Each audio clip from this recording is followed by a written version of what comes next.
Practical काय करायचं एक लक्षात घ्या, थोडक्यात सांगण्याचा प्रयत्न करतो. थोडं व्हिडिओ पण काढून घ्या सोबत मान्य देण्यासाठी. तर आपण काय केलं, इथे बोनफाडा आणलं एकदम लवकर करून दाखवतो. नाश्त्याची मला पण भूक लागली, नाश्ता केलेला नाही मी पण. तर आता काय केलं की बोनपाड घेतले आपण, म्हणजे गोंटे घेतले ना, समजा पेपर घेतले 100 दाणे घ्यायचे. क्लोजअप पण फूट मारा भाऊ. तर आपण जे आता 100 दाणे घेतले समजा, तर याला काय करायचे 10 उभे आणि 10 आडवे आले पाहिजे लाईन.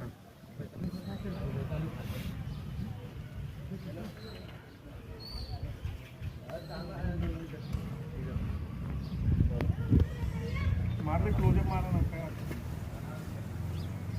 काय खालून मारा थोडं मारा, घरचं काय मारा डिलेट करता येते ते नंतर, पण कसं आहे ते नंतर मग उचललं मारलं का चेक करा.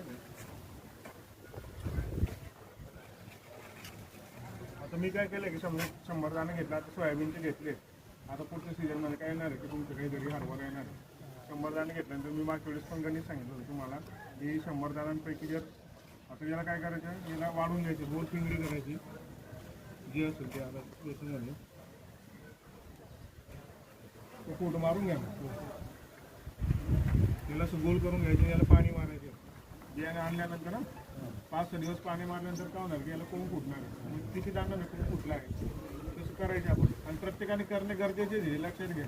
आपले लोक आहे ना नंतर फसवून जातात. आता हे आणलंय तर आपण काय केलं, याला पाणी मारलं 6 दिवसानंतर दाणे मोजून घ्यायचे. 100 दाण्यांपैकी किती दाण्यांना आलं आहे, 70च्या खालचे आलं तर ते बियाणं टाकायचं नाही, दुसरे बियाणे घेऊन यायचे.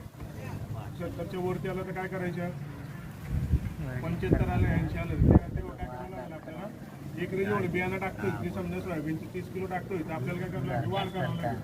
75% जर आलं तर काय करावं लागेल, 2-3 किलो वाढावं लागेल.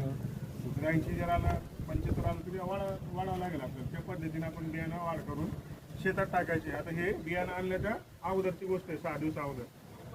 आणि बियाणं आणताना काय करायचं, तुम्ही कोणतंही बियाणं आणा ते थोडंसं सॅम्पल, म्हणजे थोडंसं समजा की माझं कापूस लावायचं थोडंसं बियाणं असेल, सोयाबीनचं मूडभर काढायचं, त्याची पावती हे सगळं सांभाळून ठेवायचं. आपण काय करतो, इकडं काही टाकून येतो, टाकल्यानंतर काय होतं एका वेळेस उत्पन्न येत नाही. जेणेकरून आपण काय करतो की दुकानदाराला सांगू शकतो की बियाणं खराब आलंय, आणि दुकानदाराला सांगितल्यानंतर दुकानदार काय करतो, ती कंपनीला रिपोर्टिंग करतो तो की बियाणं खराब आलं आहे, तर ते शेतकऱ्यांचं नुकसान झालं आहे, तर ते नुकसान भरपाई मिळावं म्हणून दुकानदार कोणाला सांगतो, कंपनीला सांगतो. पण आपले लोक काय करतात, मग आपले लोक ते दुकानदारालाच पकडून टाकतात, अगोदर तूच पैसे देऊ. असं काय करू नका. मी आता